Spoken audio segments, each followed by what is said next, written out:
இந்த கூட்டணியோட maximum advantage Kongu மண்டலத்தில் தான் இருக்க போகுது, மற்ற மண்டலங்களை விட. 68 எம்எல்ஏல வந்து இன்றைக்கி வந்து 30 எம்எல்ஏ வந்து கொங்கு ரீஜன்லேருந்து மட்டும் வந்திருக்காங்க. முதல்ல வந்து கொங்கு வேளாள கவுண்டர் 23% 25 வரைக்கும் இருப்பாங்க. அதுக்கப்புறம் பார்த்தீங்கன்னா வன்னியர் வந்து ஒரு 12% வரைக்கும் இருப்பாங்க. அதுக்கப்புறம் வந்து ஒரு 6% சிறுபான்மையினர் இருக்காங்க. அதுக்கப்புறம் வந்து ஒரு 12% வந்து இதர சமுதாயங்கள் இருக்காங்க. இப்போ நம்ம கொங்கு மண்டலம் அப்படின்னு நம்ம சொல்கிறோம். கொங்கு மண்டலம்னா என்னென்ன உள்ளுக்குள்ள வருது சார்? இதில் கோவையில் ஒரு 10 தொகுதி, திருப்பூரில் ஒரு 8 தொகுதி, நீலகிரியில் ஒரு 3, தருமபுரியில் 5, சேலமில் 10, கரூரில் 4, ஈரோடில் 8, நாமக்கல்லில் 6. ஆக மொத்தம் 54 தொகுதியை தான் நாங்கள் கோவை ஜோன்னு சொல்கிறோம். திமுக வந்து கடும் முயற்சி எடுக்குது அங்கே இருக்கணும். அதனால தான் வந்து கரூர் இருக்க செந்தில் பாலாஜியை கோயம்புத்தூர் கொண்டு போய் வந்து பொறுப்பாளரை போட்டு மிகப்பெரிய முயற்சி எடுத்துகிட்டு இருக்காங்க. அங்கே என்ன ஒரு பிரச்சனைனா, ஸோ 0 to 5% இருக்கிற 22 தொகுதி வந்து இப்போ விஜயோட ஃபேக்டர் உள்ளே வரும்போது அந்த 22 தொகுதிகளுக்குள்ள இழுபறி வந்து அதிகமாகவே இருக்கும். நாங்கள் என்ன சொல்ல வரோம்னா, அவர் வந்து ஜெயிக்கிறவங்கள தோக்கடிச்சிடுவார், தோக்குறவங்கள ஜெயிக்கடிச்சிடுவார்.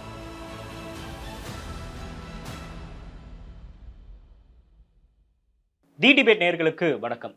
7வது முறையாக ஆட்சி கட்டல்ல நாங்கள் தான் அமர போகிறோம் அப்படின்னு சொல்லிட்டு முதலமைச்சர் மு க ஸ்டாலின் அவர்கள் கான்ஃபிடென்ட்டாக பேசுகிறாரு. இன்னொரு பக்கம் அதிமுகவை பொறுத்த வரைக்கும் என்டிஏ அப்படின்ற ஒரு வலிமையான கூட்டணியை கட்டம் வச்சிருக்காங்க. தமிழக வெற்றி கழகத்தை பொறுத்த வரைக்கும் பூத் கமிட்டி, இன்னும் மாவட்ட வாரியாக சுற்றுப்பயணம் அப்படின்னு சொல்லிட்டு அவங்களும் ஒரு பக்கம் அரசியலில் வேகம் எடுக்க ஆரம்பிச்சிருக்காங்க. நாம் தமிழர் கட்சி சீமானை பொறுத்த வரைக்கும் அனைத்து தொகுதிகளிலும் வேட்பாளர் வந்து தனித்து நிறுத்தணும், இன்னும் அரசியலில் வேகப்படுத்தணும் அப்படின்னு சொல்லிட்டு அவரும் ஒரு பக்கம் வந்து இயங்கிட்டு இருக்காரு. இதில் கவனிக்கக்கூடிய ஒரு விஷயமாக மாறி இருக்கிறது, கொங்கு மண்டலத்தை யார் கைப்பற்ற போகிறாங்க, கொங்கு மண்டலத்தில் எந்த கட்சியோட செல்வாக்கு ஓங்கி இருக்க போகுது. குறிப்பாக கொங்கு மண்டலத்தில் இருக்கக்கூடிய 54 தொகுதிகளை மையப்படுத்தி அனைத்து கட்சிகளும் வந்து நகர்வுகளை, வேலைகளை வந்து தீவிரப்படுத்தியிருக்காங்க. ஸோ இதை பற்றியெல்லாம் பேசுறதுக்காக கொங்கு மண்டலத்திலேருந்து பல டேட்டாக்களோட வந்து நம்ம கூட வந்து பேச வந்திருக்காங்க. கன்சல்டெக்ஸ் நிறுவனத்தோட ஃபவுண்டராக இருக்கக்கூடிய செந்தில்ராஜ் அவர்களும், கோஃபவுண்டராக இருக்கக்கூடிய ராஜேஷ் அவர்களும். இவங்ககிட்ட கொங்கு மண்டலம் எப்படி இதுக்கு முன்னாடி இருந்துச்சு, இப்போ எப்படி இருக்க போகுது அப்படின்றத பற்றி பல சந்தேகங்களும் கேள்விகளையும் நம்ம கேட்டு தெரிஞ்சுக்கலாம். இருவருக்கும் வணக்கம். வணக்கம். வணக்கம். நம்ம கடைசி வீடியோலேயே பேசியிருந்தோம் சார், அதிமுகவுக்கு என்னென்ன ஆப்ஷன்லாம் இருக்குது அப்படின்னு. இப்போ அதிமுக பாஜக கூட்டணி ஓரளவுக்கு உருவாகிருச்சு. நம்ம அதை பற்றியெல்லாம் இன்னும் விரிவாக பேசலாம். கொங்கு மண்டலம் அப்படின்னா களத்தில் நீங்கள் பார்த்த அனுபவம் என்ன? பிஃபோர் வி ஸ்டார்ட், நாங்கள் ஸ்டார்ட் பண்ணுறதுக்கு முன்னாடி எங்களோட லாஸ்ட் வீடியோவுக்கு ரொம்ப நல்ல வகையில் ரெஸ்பான்ஸ் கொடுத்துருந்த எல்லா வியூவர்ஸ்க்கும் ரொம்ப நன்றி. அதோட கண்டினியூவேஷனாக இப்போது முதல்ல நாங்கள் தமிழ்நாடு ஓவரால் ஹை வியூஸாக சொல்லியிருந்தோம். இப்போ நாங்கள் போகிறது ஜோன் வைஸ் போகிறதும். அதில் நாங்கள் ஃபஸ்ட்டு எடுத்திருக்கிறது கொங்கு மண்டலம். ஸோ கொங்கு மண்டலத்தை பொறுத்த மட்டும் நாங்கள் எங்கள்கிட்ட கேட்டிங்கன்னா நாங்கள் 1967 இப்போ வரைக்கும் டேட்டா வச்சுருப்போம். பட் ஆனால் இப்போ நாங்கள் எடுத்துக்கிறது லாஸ்ட்டு 3 எலெக்ஷன், அதாவது 11, 16, 21 ப்ளஸ் 24 நடந்த பாராளுமன்ற தொகுதி. இதை நாளையும் நாங்கள் அனலைஸ் பண்ணி நாங்கள் ஒரு டெப்த்தில் வச்சுருக்கோம். எங்களோட பாயிண்ட் ஆஃப் வியூவில் இப்போதைக்கு பார்த்திங்கன்னா பிஜேபி தனிப்பட்ட முறையில் 24 நடந்ததை வச்சு பார்க்கும்போது பிஜேபிக்கு ஒரு மிகப்பெரிய செல்வாக்கு இருக்குது, ஏடிஎம்கேக்கு ஒரு மிகப்பெரிய செல்வாக்கு இருக்குது, அதை மீறி டிஎம்கேக்கு இருக்குது. ஸோ இப்போ இவங்க 2 பேரும் கம்பைண்டாக ஆகும்போது நேச்சுரலி அது ஏடிஎம்கே டாமினன்ட் பெல்ட்டாக தான் கொங்கு ஜோன் இருக்க போகுதுங்கிறது எங்களோட ப்ரெடிக்ஷன். ஸோ இதில் பார்த்திங்கன்னா இப்போ 21 எடுத்துக்கிட்டிங்கன்னா 68.5% வந்து ஏடிஎம்கே கூட்டணி, அதாவது என்டிஏ கூட்டணி எடுத்திருந்தாங்க. அப்போ இதே எக்ஸாக்ட் கூட்டணி தான், அதாவது பிஜேபி, ஏடிஎம்கே, பாமக அப்படிங்கிற ஒரு கூட்டணி. இப்போ பாமக இன்னும் அஃபிஷியலாக வரல, பட் அவங்க அதுக்குள்ளே தான், அதை நோக்கி தான் நடந்துட்டுருக்காங்க. ஸோ அப்படிங்கும்போது இதை நீங்கள் அப்படி ஆஸ் இட் இஸ் ரெஃபரன்ஸாக எடுத்துக்கலாம். இது ஒரு பர்ஸ்பெக்டிவ். இன்னொன்று வந்து 24 நடந்த பாராளுமன்றத்தில் எடுத்துக்கிட்டிங்கன்னா பிஜேபி தனியாக நினைச்சு, ஏடிஎம்கே தனியாக நினைச்சு, டிஎம்கே தனியாக நினைச்சு. ஸோ இவங்க இது என்ன இருக்குன்னா, இவங்க எடுத்துக்கக்கூடிய அந்த 37-17 ஓட்டுகளை, சீட்டை இவங்க 2 பேரும் தனித்தனியாக நின்றனால இது பிரிஞ்சிருச்சு. அதர்வைஸ் சேர்ந்துருந்தாங்கன்னா எங்களோட டேட்டா படி எக்ஸாக்ட்லி அங்கே 37-17க்கு என்ன கிடச்சிச்சோ அவங்க சேர்ந்துருந்தாங்கன்னா 37-17 தான் கிடைத்திருக்க வேண்டியது. இது இவங்க பிரிஞ்சனால அந்த ஓட்டுகள் எல்லாம் அது வந்து டிஎம்கேயை வின் பண்ண வச்சிருக்கு. ஸோ எங்களோட கணிப்பு படி கொங்கு மண்டலம் பிலாங்ஸ் டு ஏடிஎம்கே தான், ஏடிஎம்கே கூட்டணிக்கு தான் இந்த தடவையும் இருக்குங்கிறது தான் எங்களோட கணிப்பு. உங்களோட இனிஷியல் தாட்ஸ் என்ன? கொங்கு மண்டலம்ன்றதை பொறுத்த வரைக்கும் எப்போவுமே ஒரு தன்னிறைவு பெற்ற மாவட்டங்கள் நிறைந்த ஒரு மண்டலம். இப்போ மத்திய மண்டலமாக இருக்கட்டும், அதாவது திருச்சி டெல்டா, வட மாவட்டங்களாக இருக்கட்டும், தென் மாவட்டங்களை விட பொருளாதார ரீதியாக ஒரு முன்னோக்கிய நிலையில் இருக்கிறது கொங்கு மண்டலம். அங்கே வந்து இண்டஸ்ட்ரீஸ், அக்ரிகல்ச்சர் எல்லாமே வந்து ரொம்ப நல்லாயிருக்கு. மக்களும் வந்து என்கேஜாக இருக்காங்க, ஆக்குபைடாக இருக்காங்க. ஸோ அவங்க வந்து ஆக்டிவ் பாலிடிக்ஸில் வந்து இண்டிவிஜுவலாக வர்றது வந்து ரொம்ப கம்மி. ஆனால் அவங்களோட கருத்துக்களை ஆணித்தரமாக வாக்கு மூலமாக செலுத்துறதுல 1967 இருந்தே அவங்க வந்து இருந்திருக்காங்க. ஆரம்ப கட்டத்தில் டிஎம்கே சப்போர்ட் பண்ணியிருக்காங்க. அந்த பெல்ட்டில் வந்து எப்போவுமே பார்த்திங்கன்னா தேசியத்துக்கும் ஒரு அங்கீகாரம் இருக்குது. பிஜேபிக்கு முதல்ல அங்கீகாரம் கொடுத்து 2 எம்பிக்களை வந்து கொடுத்தது அங்கே தான். நீலகிரியில் மாதனும் டாக்டர் மாஸ்டர் மாதன் கோயம்புத்தூர்லேருந்து சிபி ராதாகிருஷ்ணனையும் 2 வாட்டி எலெக்ட் பண்ணி ஜெயிக்க வச்சுருக்காங்க. ஸோ அது வந்து அவங்களோட அங்கே அதே போல் வந்து சிபிஎம் தொடர்ந்து வின் பண்ணிட்டு வந்திருக்காங்க. ஒரு 4 வாட்டி வந்து சிபிஎம் தொடர்ந்து வின் பண்ணிட்டு வந்திருக்காங்க. திருப்பூர் வந்து தொழிலாளர் நிறைந்த ஏரியானால இந்த இயக்கங்கள் எப்பவுமே அங்கே எம்எல்ஏலாம் நிறைய ஜெயிச்சு வந்திருக்காங்க. மதிமுக உருவாகி வரும்போது அந்த ஏரியாவில் வந்து நல்ல அங்கீகாரம் கிடச்சிருக்கு. ஸோ கண்ணப்பன்லாம் அங்கேருந்து தான் வந்தார். ஸோ அந்த ஏரியா வந்து எப்பவுமே வந்து பலதரப்பட்ட அரசியல் கட்சிகளுக்கும் புதிதாக வரவர்களுக்கும் வாய்ப்புகளை உருவாக்கி கொடுத்துருக்கு. எம்ஜிஆர் வந்ததுக்கப்புறம் அங்கே வந்து ஒரு அசைக்க முடியாத சக்தியாக வந்து அதிமுக வந்து உருவெடுக்கு. எம்ஜிஆர் பேரிலே கொங்கு மண்டலம் வந்து அதிமுக தான். ஆமாம். அதுக்கு காரணம் அவர் வந்து விவசாய சங்கங்கள்ல இருந்த கோவிந்தசாமி மாதிரி ஒரு மூத்த தலைவர்களுக்கும், அதே போல் வந்து இடைநிலை ஜாதிகளாக இருந்த நாயுடு சமுதாயத்தினர், பிள்ளைமார், முதலியார் அந்த மாதிரி இருக்கிற சில சமுதாயங்கள், நடுநிலை நாயுடுஸ் தான் அதிகம் அங்கே.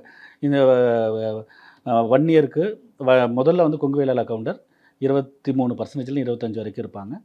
அதுக்கப்புறம் பார்த்தீங்கன்னா வன்னியர் வந்து ஒரு 12% வரைக்கும் இருப்பாங்க. அதுக்கப்புறம் வந்து ஒரு 6% சிறுபான்மையினர் இருக்காங்க. அதுக்கப்புறம் வந்து ஒரு 12% வந்து இதர சமுதாயங்கள் இருக்காங்க. நான் சொன்ன மாதிரி வந்து நாயுடு, பிள்ளைமார், செட்டியார் அந்த மாதிரி வந்து ஒரு 12% இருக்காங்க. இந்த அருந்ததியர் மக்களும் இடைநிலை சமுதாயங்களும்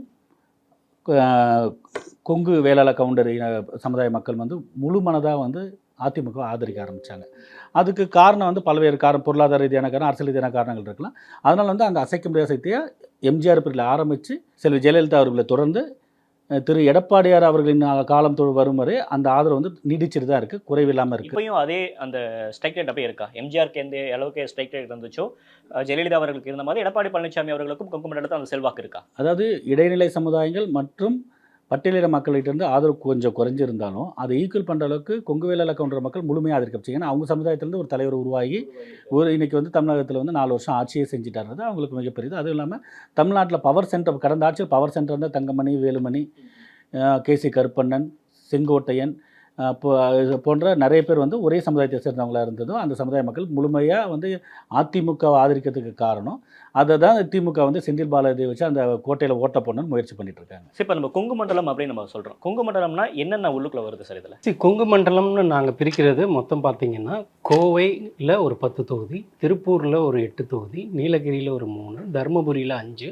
சேலமில் 10, கரூரில் 4, ஈரோடில் 8, நாமக்கல்லில் 6, ஆக மொத்தம் 54 தொகுதியை தான் நாங்கள் கோவை ஜோனுன்னு சொல்கிறோம்.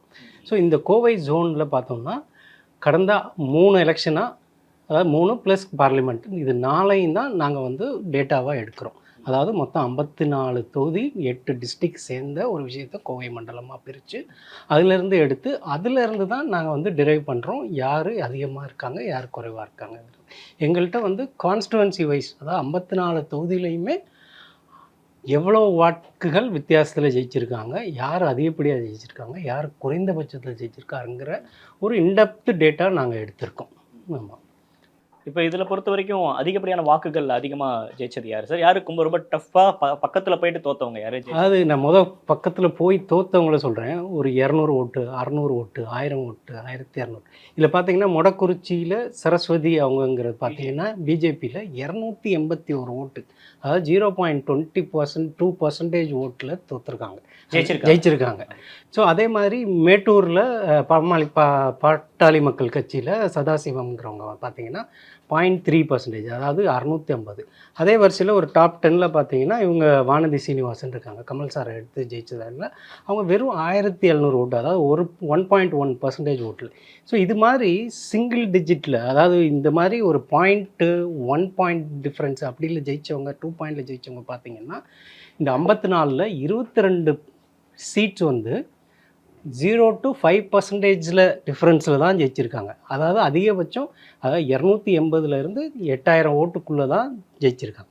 ஸோ இப்போ இதில் நீங்கள் கேட்டதில் அதிகபட்ச வாக்கு வித்தியாசத்தில் ஜெயித்தவர் யாருன்னு பார்த்தீங்கன்னா இவர் நம்ம எடப்பாடி பழனிசாமி அவர்கள்.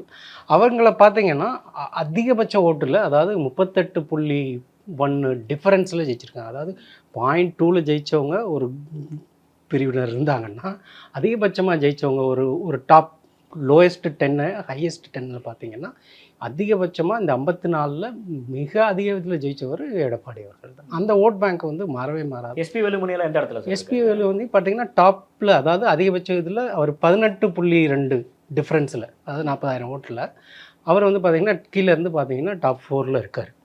ஸோ அது மாதிரி நீங்கள் இந்த 10% மேலே இருக்கிறவங்க டு 38% இருக்கவங்க, இந்த ஓட் பேங்க் வந்து பெரிய டிஃப்ரென்ஸ் இருக்காது. இந்த பேட்டர்ன் அப்படியே போகும். இது அப்படியே போகும். அதாவது 54ல் மீதி இருக்கு 28லேருந்து 30 சீட்ஸ் வந்து பார்த்தீங்கன்னா இந்த ஓட் பேங்க் மாறாது. இது அப்படியே இருக்கும். இது மாறாதுங்கிறது விஜய் ஃபேக்டர்னாலையும் மாறாதுங்கிறது தான். இந்த மேலே சொன்ன அந்த 0 to 5, 6, 7% வந்து விஜய்னால மிகப்பெரிய, அதாவது யார் 21ல வந்து ரொம்ப க்ளோஸ் ஃபைட்ல போய் ஜெயிச்சவங்க தோத்தவங்களோட இடத்த வந்து விஜய் ரோல் முக்கியமான ரோல் விஜய் ரோல் வந்து மிகப்பெரிய ரோலாக இருக்கும். ஏன்னா அதுதான் நாங்கள் சொன்னதுபடி 54ல் 22 சீட்ஸ் வந்து நாங்கள் இப்படி பிரிச்சிருக்கோம். அது 0 to 7-8% வித்தியாசத்தில் ஜெயித்தவங்க, 200லேருந்து 5000 ஓட்டு வித்தியாசம். இந்த 5000 ஓட்டு டிஃப்ரென்ஸ் வந்து அகைன் நடக்கும். அந்த 22 சீட்டு அது விஜய்னால அந்த தாக்கம் வந்து மிகப்பெரிய அளவில் இருக்கும். ஸோ அதனால தான் சொல்கிறோம், அந்த 54ல் அதிகபட்சமாக விஜய் ஏடிஎம்கே சீட்டு வாங்கிடும். இந்த 22 வந்து இழுபறியாக இருக்கும். அந்த இழுபறியை வந்து நாங்கள் மீன் பண்ணுறது விஜய் ஜெயிப்பாருன்னு நாங்கள் சொல்லவில்லை. இவர் வந்து பிரிக்கிறனால இருப்பார், தோக்குறவங்கள ஜெயிக்க வச்சிருவார், ஜெயிக்கிறவங்கள தூக்க வச்சிருவார். இன்கேஸ் அவர் இந்த அலைன்ஸ்குள்ளே வராரு அப்படின்னா, வந்தாருன்னா மிகப்பெரிய அலைன்ஸ். முதலமைச்சர் ஸ்டாலின் சொல்கிற மாதிரி 234க்கு 234ன்னு இவங்க சொல்லுவாங்க. குறைஞ்சது வந்து 2011 வந்த மாதிரி 203 சீட்டுக்கு மேலே ஜெயிப்பாங்க அதிமுக கூட்டணி. சார் இதில் முக்கியமாக வந்து இப்போ நீங்கள் இத்தனை மாவட்டங்களை வந்து பட்டியலிட்டு கொங்கு மண்டலம் அப்படின்னா இத்தனை மாவட்டங்களை பட்டியலிட்டு அதில் 54 தொகுதியில் வந்து நம்ம எடுத்து பேசுகிறோம். இதில் திமுக வலுவாக இருக்கக்கூடிய தொகுதிகளே இல்லையா? கண்டிப்பாக நீலகிரி மாவட்டத்தில் பார்த்திங்கன்னா திமுக வந்து எப்போவுமே 3 இருக்குது, அதில் 2 ஜெயிச்சிருவாங்க. அதே போல் வந்து வெள்ளக்கோயிலில் ஜெயிச்சு வந்துடுவாங்க. ஸோ அந்த மாதிரி சில தொகுதிகள், முத்துசாமி வந்து அவர் வந்து அந்த இடத்துல இருக்கார், முத்துசாமி ஜெயிச்சு வந்துடுவாங்க. இப்போ இதில் பார்த்தீங்கன்னா பனைமரத்துப்பட்டி ராஜேந்திரன், அவர் ஒரு ஸ்ட்ராங் கேண்டிடேட் தான், அவர் வந்துடுவார். இன்னும் அவங்க ஸ்ட்ராங்கான வீரபாண்டி ஆறுமுகம் தொகுதி அவங்களுக்குலாம் பிரதிநிதித்துவம் கிடைக்கலாங்க. அவங்க குடும்பத்தில் பிரச்சனை, கட்சிக்கும் தலைமைக்கும் வீரபாண்டியார் குடும்பத்துக்கு இருந்த பிரச்சனை, அதனால் அவங்க முக்கியத்துவம் பெறலை. அவங்களா இருந்தாங்கன்னா இன்றைக்கி பெரிய ஸ்ட்ரென்த் இருக்கும். பழைய ஆளுங்க யாருமே பெருசாக இல்லை. என்கேகேபி ராஜான்னு ஒரு இருந்தார், அவங்களுக்குலாம் முக்கியத்துவம் கொடுக்கல, அதனால் அவங்க வந்து போயிட்டாங்க. இன்னொன்று இப்போ வந்து செந்தில் பாலாஜி, இப்போ பழனியப்பன் சொல்லிட்டு முன்னாள் உயர்கல்வித்துறை அமைச்சர் அதிமுக இருந்தார். அவர் வந்து ஒரு மாவட்டத்தோட அமைச்சராக இருக்கார், ஒரு மாவட்டத்தோட மாவட்ட செயலாளராக இருக்கார். ஸோ அப்போ இருக்கும்போது பாரம்பரியமான திமுக காரங்களும் ஒரு விரக்தி நிலைக்கு போயிடுறாங்க. அவங்களுக்கு தான் அடுத்த வாய்ப்பு. ஒரு மாவட்ட செயலர்னா அவருக்கு வாய்ப்பு அதிகம். ஜெயிச்சோம். இப்போ தோப்பு வெங்கடாச்சலத்துக்கு வந்து திமுகவில் வந்து எம்எல்ஏ கொடுக்க போகிறாங்கன்னா, ஏன்னா மாவட்ட செயலாளர்கள் கண்டிப்பாக கொடுப்பாங்க. அப்போ ஏற்கனவே அந்த இடத்துல களத்தில் நிற்கிற திமுககாரங்களை ஒரு பின்வாங்க ஆரம்பிச்சு அப்செட் ஆகிடுவாங்க. அதனால் அவங்க வந்து பெரிய செயல்பாடு கம்மியாயிடும். ஸோ கொங்கு மண்டல ரீஜனை பொறுத்த வரைக்கும் டிஎம்கேவோட கேடர்ஸ் கொஞ்சம் சுணக்கமாக இருக்காங்க. அப்படி சுணக்கமாக இருக்கிறாங்க. நீங்கள் யோசிச்சு பாருங்களேன், கரூரில் இருக்கிற செந்தில் பாலாஜி கோயம்புத்தூரில் போய் டாமினேட் பண்ணும்போது அப்போ அங்கே இருக்கிற பாரம்பரிய திமுக காரங்களோட பங்களிப்பு எப்படி இருக்கும்? அது வந்து அவங்களுக்கு வந்து ஒரு மிகப்பெரிய வந்து ஒரு மனக்கசப்பை உருவாக்குது அவங்களுக்குள்ள. ஓகே சார், இப்போ நீங்கள் ஆரம்பத்தில் பேசுகிறப்ப சொல்லியிருந்தீங்க கொங்கு மண்டலம், கொங்கு ரீஜியன் அப்படின்னா அது வந்து ஏடிஎம்கேவோட கை தான் ஓங்கி இருக்கும் அப்படின்னு. எந்த டேட்டா அடிப்படையில் நம்ம அதை சொல்கிறோம்? இப்போ நாங்கள் எடுத்திருக்க லாஸ்ட்டு 21 and 24 மட்டும் எடுத்துக்குவோம். அந்த ரெண்டையும் வச்சு பார்க்கும்போது மொத்தம் இருக்க 54 தொகுதிகளில் 37-14% அதாவது 37 சீட்ஸ் வந்து ஏடிஎம்கேயும் 17 வந்து டிஎம்கேயும் எடுத்திருந்தாங்க. இதில் நீங்கள் பார்த்தீங்கன்னா இதில் இப்போதைக்கு அந்த இதில் வந்து ஒரு மார்ஜின் டிஃப்ரென்ஸை வச்சு பிரிச்சிருக்கோம் நாங்கள். அதாவது 54ஐயும் 0. அதாவது 281 ஓட்டு வித்தியாசத்தில் ஜெயித்தவங்களிருந்து 40,000 ஓட்டு வித்தியாசத்தில் ஜெயித்தவங்க வரைக்கும் நாங்கள் அதை ஆர்டர் எடுத்திருக்கோம். ஸோ அப்படி பார்க்கும்போது ஒரு 22 வந்து ஒரு 0 to 5% டிஃப்ரென்ஸில் ஒரு ஜெயித்தவங்க, அது ஏடிஎம்கே இருக்கலாம், டிஎம்கே இருக்கலாம், ஆனால் டிஃப்ரெண்ட் வந்து இவ்வளோ தான் இருக்கும். ஸோ அப்படி ஒரு கேஸில் ஒரு 22 ஓட்டுகள் இருக்குது. அதாவது 54 சீட்டில் 22 வந்து 0 ரொம்ப க்ளோஸ் ஃபைட். அதாவது இது வந்து நாங்கள் விஜய் தாக்கம் இல்லாத டேட்டாவை மட்டும் சொல்கிறோம். ஸோ 0 to 5% இருக்கிற 22 தொகுதி வந்து இப்போ விஜயோட ஃபேக்டர் உள்ளே வரும்போது அந்த 22 தொகுதிகளுக்குள்ள இழுபறி வந்து அதிகமாகவே இருக்கும். அது என்ன இழுபறினா விஜய் ஜெயிப்பாருன்னு நாங்கள் சொல்ல வரல. அந்த தொகுதியில் நாங்கள் என்ன சொல்ல வரோம்னா அவர் வந்து ஜெயிக்கிறவங்கள தோக்கடிச்சிருவார், தோக்குறவங்கள ஜெயிக்கடிச்சிருவார். அதுவுமே ஒரு 200 ஓட்டு 300 ஓட்டு 400 ஓட்டு ரொம்ப 500 கம்மியான வாக்கு வித்தியாசத்துல தோல்வியை தழுவாங்க, விரைவான வாக்கு வித்தியாசம் ஜெயிக்கிறவங்களும் இருப்பாங்க. ஜெயிக்கிறவங்களும் இருப்பாங்க. அதான் அது ரிவர்ஸ் ஆகிடும். இப்போ நாங்கள் சொல்கிற கணக்குப்படி அந்த 22 தொகுதி மட்டும், ஏன்னா அந்த 22 தொகுதியில் 5% ஓட்டு தான் டிஃப்ரென்ஸு. இப்போ 2021ல இந்த 22 தொகுதி சொல்றீங்க, 26லயும் அதே தான் இருக்கும் அப்படின்னு நம்ம எப்படி சொல்றோம்? இப்போ டேட்டா படி தான் நாங்கள் போகிறோம். ஸோ டேட்டா இதுக்கு முன்னாடி நடந்தது, அதுக்கு முன்னாடி நடந்தது, அதுக்கு முன்னாடி நடந்தது, மொத்தம் நாங்கள் லாஸ்ட்டு 4 எலெக்ஷனோட டேட்டா. ஸோ இதில் ஒரே மாற்றம் என்னன்னா, விஜய் இப்போ வருகிற ஒரு மாற்றத்தை தவிர்த்து மற்றதெல்லாம் அப்படியே தான் இருக்குது. அதோட பேட்டர்ன் மாறவே இல்லை. அது ஜெயலலிதா அவர்கள் இருந்த சமயமாகட்டும், இல்லை எடப்பாடி அவர்கள் முன்னிலைப்படுத்தி நடந்த எலெக்ஷன் ஆகட்டும், அதோட தாக்கம் வந்து அதிகம் கிடையாது. இதில் ஒரே தாக்கம், பிஜேபி அங்கே வளர்ந்துருக்கு, அதில் நோ டவுட். வந்து இன்றைய அதிமுக கூட்டணி மிகப்பெரிய வெற்றியை நோக்கி அந்த இடத்துல வந்து போகிறாங்கன்ற சொல்கிறதுக்கு காரணம், 2011 94% வந்து வெற்றியை வந்து பதிவு செஞ்சுருக்காங்க.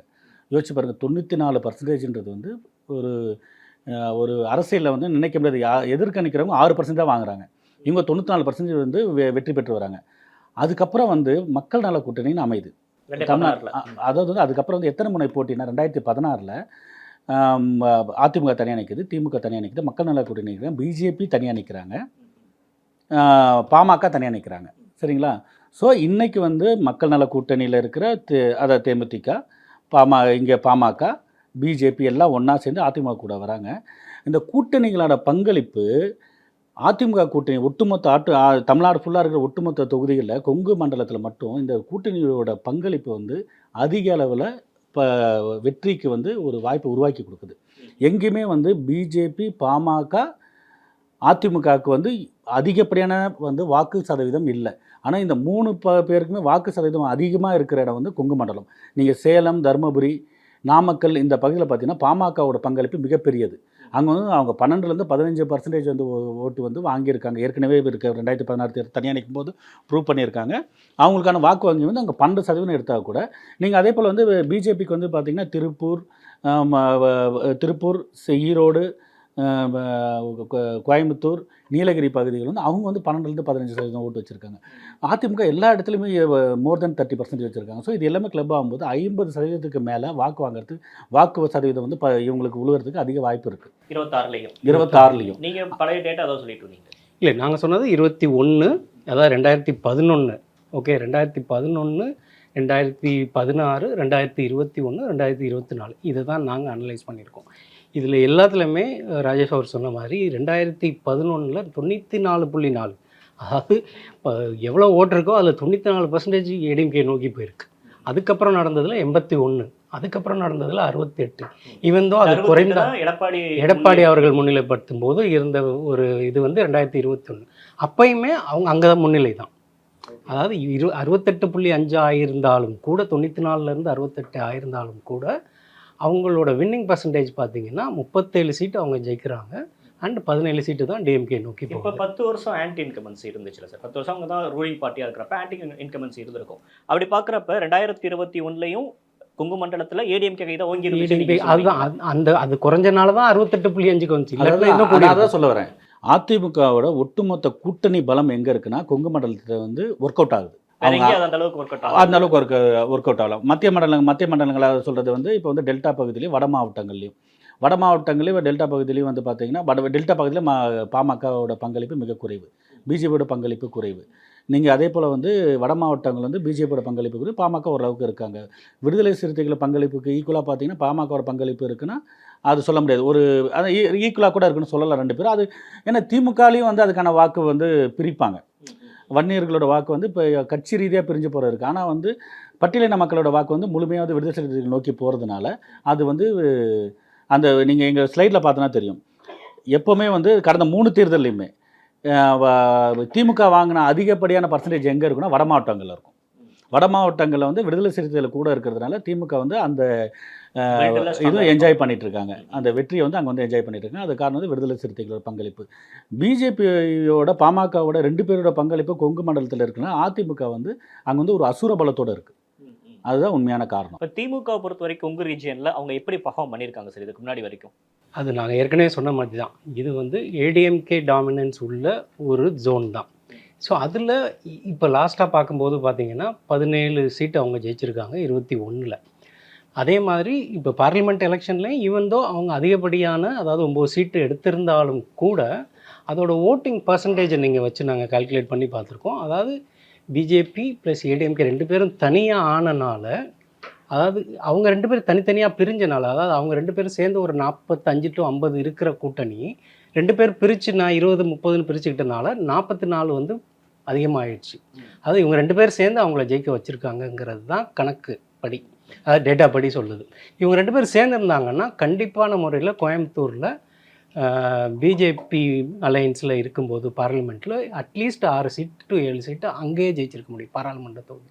பட் அதை அவங்க மிஸ் பண்ணிட்டாங்கங்கிறது தான் ஆஸ் பர் டேட்டா. ஸோ இப்போ அதை சரி பண்ணுறதுக்கான கூட்டணியாக தான் இப்போ வந்திருக்காங்க.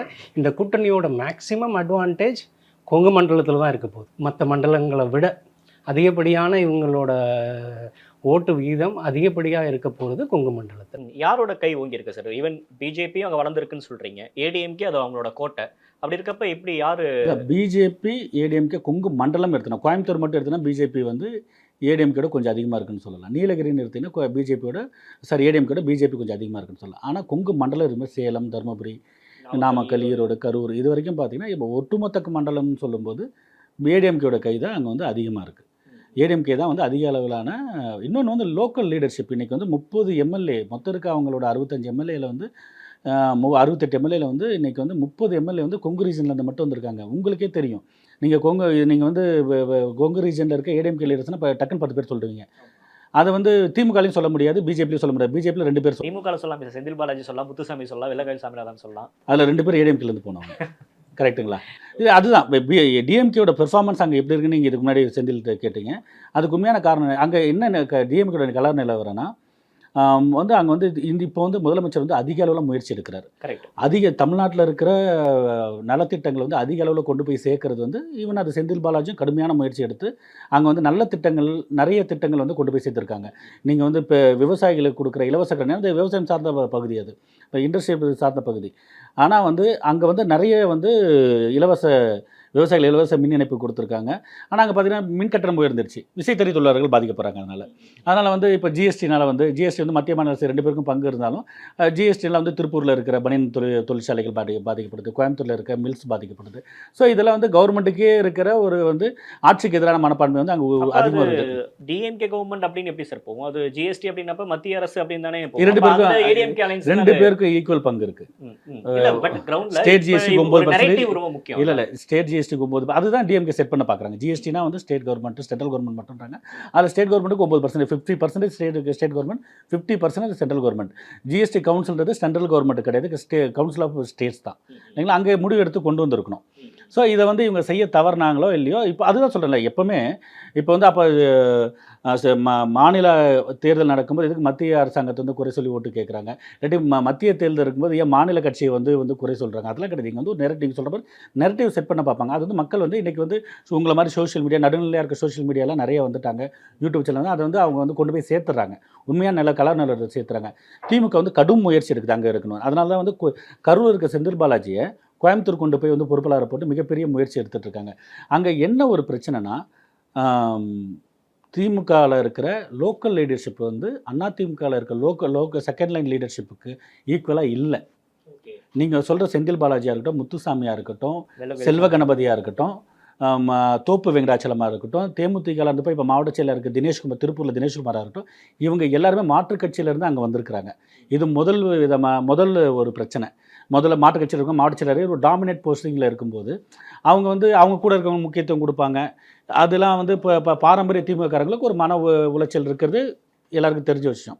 அதே போல் வந்து நீங்கள் வந்து அங்கே கூட்டணி கட்சிக்காரர்கள் சந்தோஷமாக இல்லை. அது வந்து இப்போ திமுக தலைமை கவனிக்கப்பட வேண்டிய ஒரு விஷயம். எங்களோட ஒரு ஆலோசனைன்னு கூட சொல்லலாம் அவங்களுக்கு. இப்போ ஈரோட்டில் இருந்து அவங்க வந்து அந்த தொகுதியை அவங்க வந்து சந்திரகுமாருக்கு வாங்கி கொடுத்து எம்எல்ஏ ஆக்குனதாக இருக்கலாம். இல்லாட்டி வந்து மதிமுகவுக்கு இருந்த தொகுதியை கொடுக்காம அவங்கள திருச்சிக்கு அனுப்பிட்டு இவங்களே போட்டிட்டதாக இருக்கலாம். பாரம்பரியமாக வந்து கம்யூனிஸ்ட் தொகுதியாக இருந்த கோயம்புத்தூரில் வந்து இவங்க நிற்காம அங்கே கணபதி ராஜ்குமார் நிற்க வச்சு வெற்றி பெற வச்சதாக இருக்கலாம். ஸோ இதெல்லாம் கூட்டணி கட்சிக்காரர்களே உள்ளுக்குள்ளே வந்து ஒரு சலசலப்பு இருக்கிறதுன்றது நிதர்சனமான உண்மை. இதெல்லாம் கலையணும் அவங்க. இதெல்லாம் கலைஞ்சிட்டு வேட்பாளர்களும் வந்து இப்போ வந்து பொள்ளாச்சி ஜெயராமனுக்கு எதிர்க்க ஒரு நல்ல கேண்டிடேட், உடுமலை ராதாகிருஷ்ணனுக்கு எதிர்க்க ஒரு நல்ல கேண்டிடேட், எம்எஸ்எம் ஆனந்தனுக்கு எதிர்க்க ஒரு நல்ல கேண்டிடேட், தங்கமணிக்கு எதிர்க்க ஒரு நல்ல கேண்டிடேட், இந்த மாதிரி வந்து கேண்டிடேட்டுகளை அடையாளம் கண்டு இவங்க கொண்டு வரணும். லோக்கல் லீடர்ஷிப்பை கொண்டு வரணும். நீங்கள் கடந்த 2021 தேர்தலில் அங்கே இருந்த ஒரு மாலை ஒரு சட்டமன்ற பெண் வேட்பாளரே வந்து திமுக வேட்பாளரே எனக்கு மாவட்ட செயலர் வேலை செய்யலைன்னு குற்றச்சாட்டு சொன்னாங்க கோயம்புத்தூரில். ஸோ இந்த மாதிரி குற்றச்சாட்டுகள்லாம் இல்லாமல் மாவட்ட செயலருக்கு முழுமையான அதிகாரம் கொடுத்து அதுக்கு மேலே ஒரு லேயரை உருவாக்காமல் மாவட்ட செயலாளர்களுக்கு முழு அதிகாரம் கொடுத்து நல்ல கேண்டிடேட்களை தேர்வு செஞ்சீங்கன்னா அவங்க ஒரு நல்ல கடும் போட்டியை வந்து உருவாக்கலாம். ஆனால் வெற்றி வாய்ப்பு வந்து ஏடிஎம்கே நோக்கி தான் செல்லுது. டிஎம்கேவோட அதிகமான ஃபோக்கஸ் வந்து கொங்கு மண்டலத்தில் தான் இருக்குன்றீங்க. இருக்கணும். ஏன்னா மற்ற இடத்துல அவங்க வந்து வெற்றி வாய்ப்பு வந்து நல்லாவே இருக்குது. நல்லா ஃபைட்டு கொடுப்பாங்க, ஜெயிக்கக்கூடிய வாய்ப்பு இருக்குது. கொங்கு மண்டலத்தில் அவங்க வந்து ஜெயிக்கிறதுக்கான வாய்ப்பு மிக குறைவு. அது திமுக உணர்ந்திருக்கும். அவங்களுக்கு வந்து நிறைய அரசியல் ஆலோசகர்கள் கம்பெனிகள் வந்து எல்லாருமே ஒரு கம்பெனி இருப்பாங்க, 3 கம்பெனி வச்சு ஒர்க் பண்ணிட்டு இருக்காங்க. நிறைய டேட்டா அவங்க எடுத்திருப்பாங்க. உண்மையான கள நிலவரம் தெரியும். முதலமைச்சர் அதில் வந்து மிக சிறந்த ஒரு ராஜதந்திரி தான். அதுக்கான வேலை பார்த்துட்டு இருப்பார். என்ன திமுக என்ன பண்ணணும் அப்படின்னு நீங்கள் சொன்னீங்க. உங்களுடைய பாயிண்ட் ஆஃப் வியூவில் திமுக கொங்கு மண்டலத்தில் அதிகபட்ச வாக்குகள் வந்து வாங்கி அவங்க வந்து ஜெயிக்கணும் அப்படின்னா அவங்க என்னென்ன இது சரிப்படுத்திக்கணும் சார்? இல்லை, இப்போ ராஜேஷ் ஏற்கனவே சொன்ன மாதிரி தான். ஓகே, இவங்களோட டாமினன்ஸ் வந்து இப்போ அதிகமாக இருக்கிறனால இப்போ அவங்க என்டையர் ஃபோக்கஸ் வந்து கோயம்புத்தூர் மேலே தான் இருக்குது, டிஎம்கேக்குமே.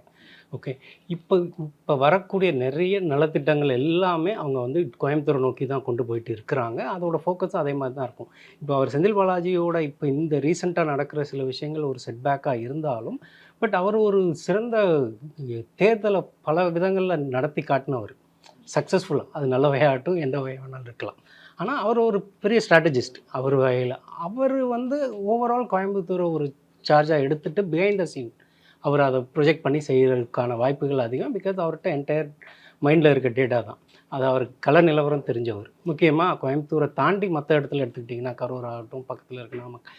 ஸோ அந்த விதத்தில் அவரை ஒரு சைடில் அவங்க புஷ் பண்ணுவாங்க. ஈவன் தோ அவர் பல விதத்தில் இழந்திருந்தாலும் அவரை முன்னிலைப்படுத்துவாங்க சில விஷயங்களில். ஏன்னா அவருக்கு கள நிலவரம் தெரியுங்கிறனால. அது போக மீதி இருக்க இப்போது அவர் கமல் சார் ஆகட்டும், பழைய இதில் அவர் நிறைய எடுத்திருந்த விஷயங்கள் இப்போ அந்த ஓட் பேங்க் இவங்களை நோக்கி தான் இருக்கும், டிஎம்கே நோக்கி தான் இருக்கும். ஸோ அப்போ அவர் கமல் சாரை வந்து உள்ளே கொண்டு வருவாங்க. அவங்களோட ஓவரால் தமிழ்நாட்டுக்கு கமல் போவார். பட் இருந்தாலும் கோயம்புத்தூரில் இன்னும் டெப்த்து போவாங்க. ஏன்னா அவர் அங்கே ஆல்ரெடி களமாடினவருங்கிறனால. ஸோ இந்த மாதிரி அவங்கள்ட்ட ஒரு நிறைய அந்தளவுக்கு டிஎம்கே விட்டு கொடுக்காது, ஃபைட் இருக்கும். அதாவது ஏடிஎம்கேயோட கோட்டைன்னு அவங்களுக்கு தெரிஞ்சிருச்சு. அப்போ அவங்களோட என்டையர் எஃபர்ட் அதை நோக்கி தான் போகும். அப்போ அதுக்கு முன்னிலைப்படுத்தக்கூடிய ஆளுகள் செந்தில் பாலாஜி ஆகட்டும், கமலஹாசன் ஆகட்டும், அந்த மாதிரி கள நிலவரம் தெரிந்த ஆல்ரெடி இருக்கிற பீப்புளை உள்ளே கொண்டு வருவாங்க. அது வந்து வெரி பிக் ஃபைட்டாக இருக்க தான் போகுது. சார், இப்போ நாடாளுமன்ற தேர்தலில் அவங்க அந்த கொங்கு மண்டலத்தையும் அவங்க ஓரளவு எல்லா இடத்தையும் அவங்க ஸ்வீப் பண்ணியிருந்தாலும் கொங்கு மண்டலத்தையும் நிறைய வாக்கு வித்தியாசத்தில் அவங்க ஜெயிச்சிருந்தாங்க. நீங்கள் சொன்னீங்க அதில் வந்து ஏடிஎம்கேவும் பாஜகவும் தனித்து நின்று தான் வந்து பிரச்சனை, அவங்க ரெண்டு தனித்து நின்று திமுகவை ஜெயிக்க வச்சாங்கன்றதை நீங்கள் சொல்லியிருந்தீங்க. இப்போ இங்கே வாங்கின அந்த வாக்குகள் திமுகவுக்கு 2026 பிரதிபலிக்காதா? இல்லை, அதுதான் 2 பேர் பிரிஞ்சுட்டாங்க. அதாவது வந்து 9% வாக்கு 2 பேர் சேர்ந்தாங்கன்னா இவங்க வந்து 9% வாக்குகள் வந்து அதிகப்படியாக பெறுறாங்க. திமுக கூட்டணியோட அதிமுக பாஜக கூட்டணி ஒன்றா இருந்திருந்தாங்கன்னா அவங்க வந்து 9%, 2 பேர் கூட்டுத்தொகை இப்போ 9%. ஒரு 4% வந்து குறைவாக இருந்தால் கூடன்னு வச்சுக்கோங்களேன். அந்த வெற்றிக்கான மூவ்மெண்ட்டுக்கு கொண்டு போகும்போது அது வந்து இன்னொரு 5% ஆகும். ஸோ டேட்டா அதில் நம்மக்கிட்ட என்ன இருக்குது? அதான் சொல்கிறேன், 9% வந்து இவங்க வந்து குறைவாக இருக்காங்க. திமுக வந்து அதிமுக ப்ளஸ் பிஜேபின்னு வரும்போது 9% திமுக குறைவாக இருக்காங்க. ஒட்டு மொத்தமாக பார்க்கும்போது இவங்க ஒற்றுமையாக இருந்திருந்தாங்கன்னா திமுக வந்து 3 தொகுதியில் தான் ஜெயிச்சிருக்கும். மிச்சம் இருக்க 6 தொகுதியில் அதிமுக ஜெயிச்சிருக்கும். அதிமுக பிஜேபி ஜெயிச்சிருக்கும். அதை தான் நாங்கள் போட்டிருந்தோம். அதாவது அந்த 37-17ங்கிறது 21 நடந்த அதே சட்டமன்றமாக இதை பிரித்து பார்த்தீங்கன்னா 37-17க்கு ஈக்குவலாக, அதாவது 37ங்கிறது 6 தொகுதி ஆஃப் பார்லிமெண்ட். நாங்கள் அந்த அதிசயம் தான் நிகழ்ந்ததுன்னு சொல்கிறோம். அதை தான் சொல்கிறேன். எக்ஸாக்ட்லி 37-17 தான். இது ரெண்டையும் கூட்டினீங்கன்னா 37-17 தான். 21 என்ன பேட்டர்ன் ஓட்டு விழுந்ததோ அதே ஓட் பேட்டர்ன் தான் வந்து 2024 விழுந்திருக்கு. ஆனால் அதிமுக கூட்டணி 2ஆக பிரிஞ்சதுனால அவங்க வந்து பிரித்து கொண்டு போயிட்டாங்க. திமுக ஈஸியாக இவங்க 2 பேர் பிரிஞ்சு திமுக ஜெயிக்க வச்சுட்டாங்க. அதுதான் நிஜம். அந்த லாயல் ஓட்டர்ஸ் அப்படின்றது வந்து எப்பயுமே அவங்க ஏடிஎம்கே அதுதான் டேட்டா சொல்லுது. அந்த 37-17 அப்பையும் சரி 24லையும் சரி. இதுதான் எங்களுக்கே ரொம்ப ஆச்சரியமான விஷயம். அதே 37-17 இப்பயும் வருது, 21லேயும் வந்தது, 24லையும் ரிஃப்ளெக்ட் ஆகுது சேர்ந்துருந்தாங்கன்னா. ஸோ அப்படிங்கும்போது எந்த ஓட் பேங்க்கு அப்போ போட்டுச்சோ அதே ஓட் பேங்க் தான் இங்கேயும் போட்டிருக்கு. 5 பெருசா 4 பெருசா 7 பெருசான்னு பார்த்தீங்கன்னா 5ம் 3 சேர்ந்தா 8 பெருசு. ஆனால் 5ம் 3 தனித்தனியாக நின்றுச்சுன்னா 7 தான் பெருசு. இதில் இன்னும் டீப்பாக போய் பார்க்கணும். 1,55,00,000 வாக்குகள் மொத்தமாக விழுந்திருக்கு. சரிங்களா? அதில் அதிமுக மட்டும் அதிமுக பிஜேபி கூட 2021 சொல்கிறேன். அவங்க மட்டும் 1,09,00,000 வாக்குகள் வாங்கியிருக்காங்க. திமுக 37,00,000 வாக்குகள் வாங்கியிருக்காங்க. வித்தியாசத்தை பாருங்கள். வெற்றி வாய்ப்பு முன்ன பின்ன இருக்கலாம், அதில் ஒரு விஷயம். ஆனால் வாக்கு சதவீதம்ன்றது, அதாவது விழுந்த வாக்கில் இவங்க 70% வாக்குகள், இவங்க 2 பேரும் கணக்கு பண்ணிங்கன்னா முதல்ல 37 திமுக இருக்காங்க. இவங்க அதுக்கப்புறம் 1,07,00,000 வாக்குகள் இருக்காங்க. 9,00,000 வாக்குகள், 1,09,00,000 வாக்குகள் அதிமுக பிஜேபி கூட்டணி அங்கே வாங்கியிருக்காங்க. ரெண்டுத்துக்குள்ள வித்தியாசத்தை பார்த்தீங்கன்னா ரொம்ப அதிகமாக இருக்குது. ஸோ அதனால் அந்த பாரம்பரிய ஓட்டு அங்கேயே தான் இருக்குது, அவங்க விட்டு மாறி போகலை. அதை இன்னும் இப்போ சட்டமன்ற தேர்தல் அதிமுக 60 அதிகமாக இருக்கும்.